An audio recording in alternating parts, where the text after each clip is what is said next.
Good day mga ka-farmers, update muna natin itong ating broiler chicken.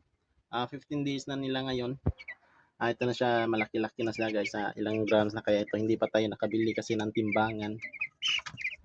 Kaya balang araw makakabili din tayo ng timbangan para ma-monitor natin yung paglaki nila. As far naman yan guys, malulusog naman sila. Wala namang sipon. Sana tuloy-tuloy lang yung nila, walang sipon. At malusog at saka malakas sa pag kumain. Kasi yung panahon natin ngayon parang taglamig na.